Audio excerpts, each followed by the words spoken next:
নৰপিখাচ নৰপিখাচী সিহঁতে নিশিকে নুবুজে নামানে মাজবাট কাণ্ডই ৰাজ্য জোকাৰি থকাৰ সময়ত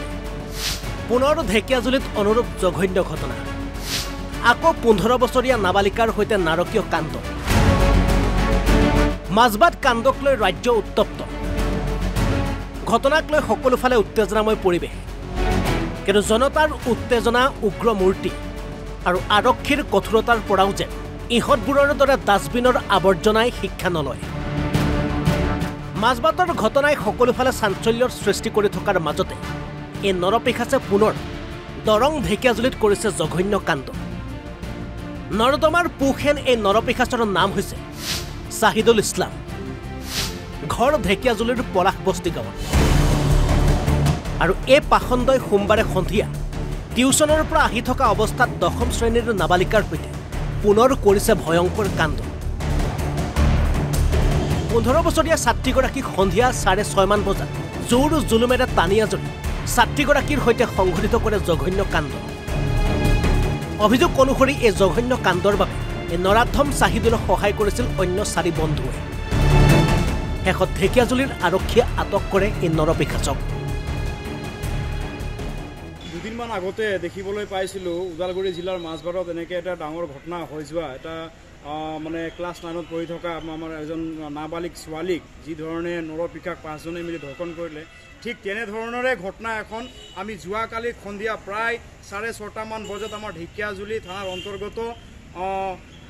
অৰুণ চাহ বাগিচাৰ যি গেটৰ সন্মুখত আমি দেখিবলৈ পালোঁ আমি যেনেকৈ খবৰ পোৱা মতে আমি এইটো জানিবলৈ পালোঁ যে যোৱাকালি সন্ধিয়া প্ৰায় 6:30 মান বজাত এখন নৰপিখাসে ক্লাছ 10ত পঢ়ি থকা ছোৱালীক অৰুণ বাগানত টানি নি বাগানৰ ভিতৰত বলপূৰ্বকভাৱে ধৰ্ষণ কৰে আৰু ইয়াৰ লগতে আমি এইটোও কথা জানিবলৈ পাইছোঁ এই নৰপিখাসৰ লগত তেখেতৰ 4টা বন্ধু ছাইডত ৰখি থকা এখন সৰু বাহনত ৰখি থকা অৱস্থাত ধৰ্ষণ কৰাৰ পিছত এই কণমানি ছোৱালীজনীক বলপূৰ্বকভাৱে গাড়ীত টানি নি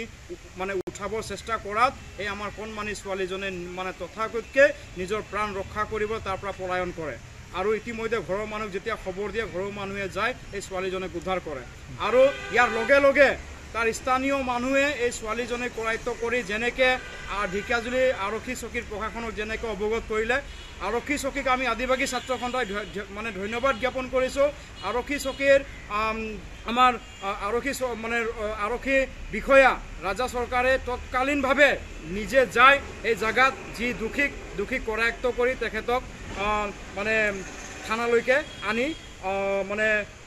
লকআপত বন্ধ কৰা বুলি আমি জানিবলৈ পাইছোঁ ঢেকিয়াজুলিৰ পৰা পংকজ মাহাতুৰ ৰিপৰ্ট অসম লাইভ 24